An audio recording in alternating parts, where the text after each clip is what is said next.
आप सभी ने महाभारत में दर्ज द्रौपदी चीरहरण का प्रसंग सुना होगा कि जब द्रौपदी ने श्री कृष्ण से मदद की गुहार लगाई तो उन्होंने किस प्रकार अपने भगत की इज्जत रखी। उसी तरह जब मुगलों ने भाई तारू सिंह जी के केश काटकर उन्हें शहीद करने की सजा सुनाई, तब भाई तारू सिंह जी ने मन ही मन गुरु गोबिंद सिंह जी से सिक्खी केशोश्वासों के साथ निभाने की अरदास की। इसके बाद जब भाई तारू सिंह जी के बाल काटने के लिए मुगलों ने उन पर कैंची चलवाई तो गुरु गोबिंद सिंह जी का ऐसा चमत्कार हुआ जिसे देखकर सभी मुगले बुरी तरह डर गए और शहर के सभी नाइयों ने उनके बाल काटने से मना कर दिया। आइए जानें कि आखिर उस दिन ऐसा क्या हुआ जिसने पूरी दुनिया को हिलाकर रख दिया। भाई तारू सिंह जी का जन्म गांव पूला, जिला अमृतसर में सन 1720 में पिता जोत सिंह और माता धर्मकौर के घर में हुआ था। उनकी एक छोटी बहन तारकौर थी। तारू सिंह जी के पिता जोत सिंह गुरु गोबिंद सिंह जी की मुक्तसर की जंग में शहीद हुए थे। 1716 में बाबा बंदा सिंह जी की शहादत के बाद मुगल हुकूमत ने सिखों पर बड़ी सख्ती बरतनी शुरू कर दी। उस समय लाहौर के गवर्नर जकरिया खान ने इलाके के चौधरी और नंबरदारों को हुक्म दे दिया कि जो कोई भी सिखों को पकड़कर लाहौर लाएगा उनको इनाम दिए जाएंगे। फिर लाहौर के नखास चौक में हजारों सिखों का बेरहमी से कत्ल किया गया। ऐसा अत्याचार देखकर तब बचे खुचे सिखों को अपना अस्तित्व बचाने के लिए परिवार समेत जंगलों में शरण लेनी पड़ी। काफी समय तक हाकिमों को गलतफहमी हो गई कि उन्होंने सारे सिख मार दिए हैं। कहते हैं कि समय के साथ साथ मुगल सरकार ने नरमी बरतनी शुरू कर दी। इसके बाद कुछ सिख परिवार गांव में आकर रहने लगे जो अपनी कमाई का काफी बड़ा हिस्सा मुगलों को टैक्स दिया करते थे। पर खालसा दलों के काफी सिख जंगलों में रहकर मुगलों के खिलाफ रणनीति तैयार करते थे। भाई तारू सिंह जी खेती बाड़ी करके अपने घर का गुजारा करते, फसल बेचकर सरकार को टैक्स भी अदा करते और बाकी जितना अनाज बचता कुछ परिवार के लिए रखते और बाकी अनाज जंगलों में रह रहे सिखों के लिए बचा लेते। रात होते ही दोनों बहन भाई लंगर बनाकर सिखों को जंगल में पहुंचाते और उनकी जरूरत की हर वस्तुएं मुहैया करवाते। पूला गांव मेन रोड पर बसे होने के कारण लाहौर आने जाने वाले मुसाफिरों को रात उसी गांव में गुजारनी पड़ती थी। भाई तारू सिंह जी बचपन से ही साधु स्वभाव, सेवा भावना वाले सिख थे। वे यात्रियों की बिना किसी भेदभाव के लंगर पानी की सेवा करते और रात को अपने घर में उनके रुकने का प्रबंध करते। सिखों के विरुद्ध जकरिया खान जो मंसूबे बनाया करता उसकी सारी खबरें तारू सिंह जी को उन यात्रियों से मिलती। फिर वे जंगल में रह रहे खालसा दलों को बता दिया करते, जिससे समय पर खबरें मिलने पर उन सिखों का बचाव हो जाता। भाई तारू सिंह जी सिखों को लंगर के अलावा कपड़े, जरूरत की हर वस्तु दिया करते थे। उस समय जडियाले गांव में रहने वाला हर भगत निरंजनिया मुगलों का एक बहुत बड़ा चमचा था। उसने तारू सिंह जी के खिलाफ जकरिया खान को भड़काते हुए कहा कि तारू सिंह जंगलों में छिपे हुए सिखों को अन्न पानी छकाता है, उन्हें कपड़े देता है, उनके साथ मिलकर दिन के समय डाके मारता है, चोरियां करता है और जो भी अमीर आदमी देखता है उसका घर लूट लेता है, अपने घर उन सिखों को पनाह भी देता है।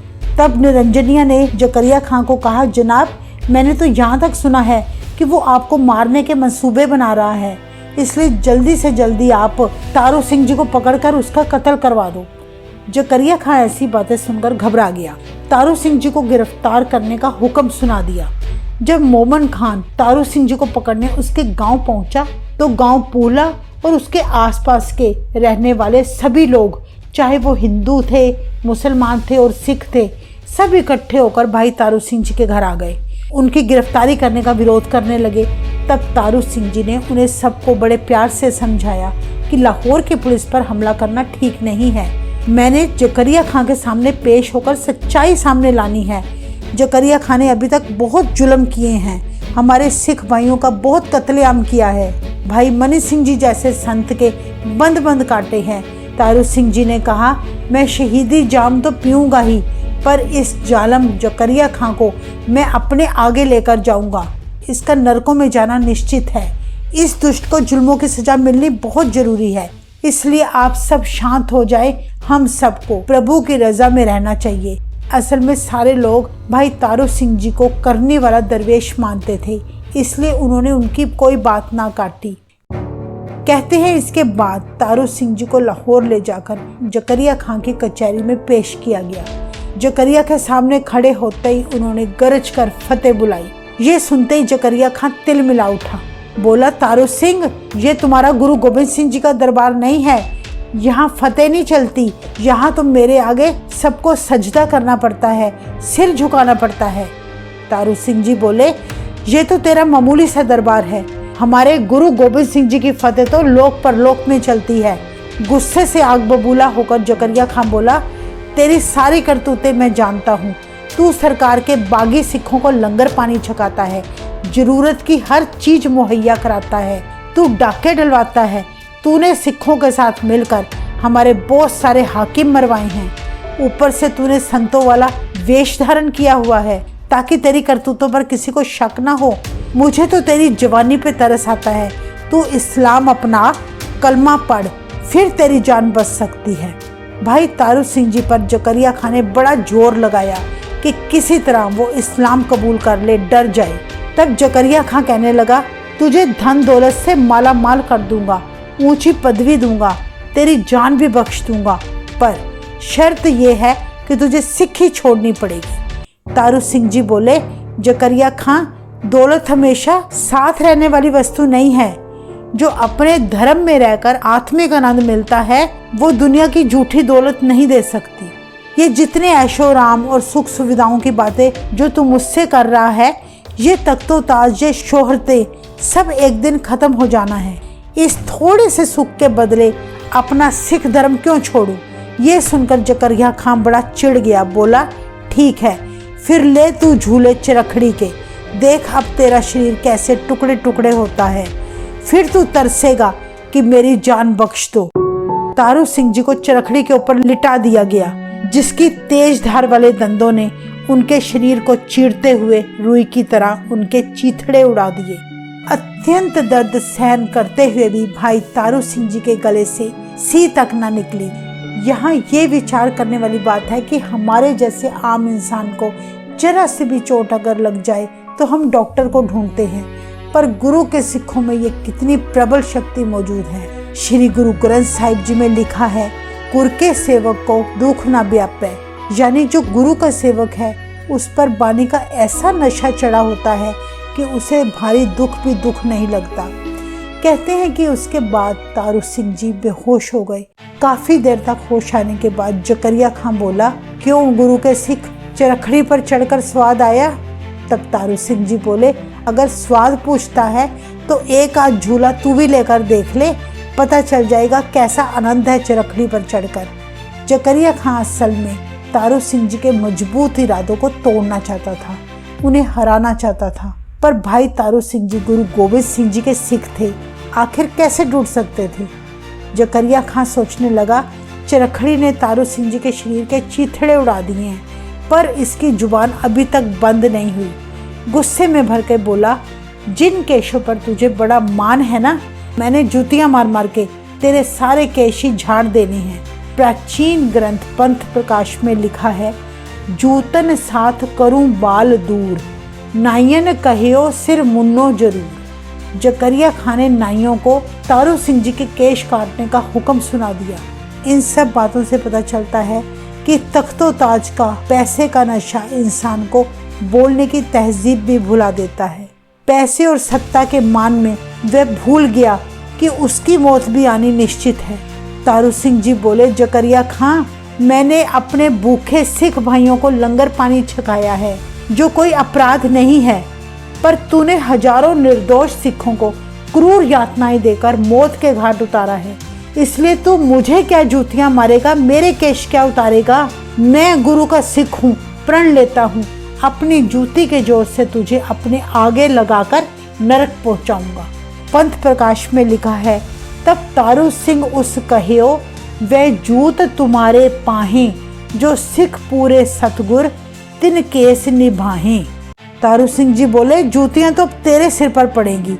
गुरु के जो सच्चे सिख हैं उनकी तो सिखी केशों के साथ निभनी है, क्योंकि पूरा गुरु निभाने वाला हाजिर है। कहते हैं तब जकरिया खां ने तिल मिलाकर काजी से फतवा जारी कराया कि तारू सिंह के केस कत्ल कर दिए जाएं। भाई तारू सिंह जी ने गुरु गोबिंद सिंह जी के आगे तब हाथ जोड़कर अरदास की, हे गुरु पिता, मुझे जिंदगी प्यारी नहीं इसीलिए तो चरखड़ी पर चढ़ा हूँ, पर मुझे सिक्खी बड़ी प्यारी है, कहीं ये मेरे केश कत्ल ना हो जाए। अब गुरु जी आप ही के हाथों में है कि मेरी सिक्खी केशोश्वासों के साथ कैसे निभनी है। कहते हैं तब जल्लाद ने अपनी कैंची की तेज धार करके तारू सिंह जी के केश पकड़े। जैसे ही केशों पर कैंची चलाई, जल्लाद को ऐसे लगा जैसे केश लोहे के बन गए हों। कैंची केशों पर चली ना सकी, बल्कि कैंची की धार बड़ी मोटी हो गई। गुरु गोबिंद सिंह जी की कृपा से उनका एक भी बाल वो ना काट पाए। ये सब कुछ देखकर कई बार लोग शंका करते हैं कि ऐसे भला कैसे हो सकता है, कभी केश भी लोहे के तारों के बन सकते हैं। पर श्री गुरु ग्रंथ साहिब जी पढ़कर पता चलता है कि हमारा गुरु पूरा समर्थ है, वे सारी शक्तियों का मालिक है। हम जैसे साधारण लोग असल में निरंकार रूप गुरु को अपने जैसा समझ लेते हैं, जबकि गुरु सब कुछ करने में समर्थ है, वे पूरा सतगुरु है। तब सेवक की अरदास सुनी गई और भाई तारू सिंह जी के केश कत्ल ना हो सके। आखिर जल्लादों ने तब जकरिया खां को कहा कि वे तारू सिंह जी के केश नहीं काट पा रहे।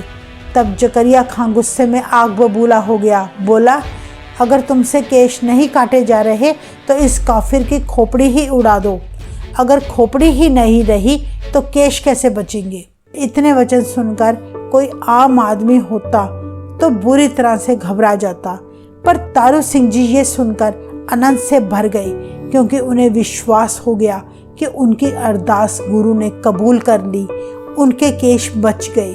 पंथ प्रकाश में कहा गया है कि इसकी खोपड़ी साथे बाल काट उतारो रंबी नाल, तबे कसायन वैसी करी कर पैनी सिर रंबी धरी।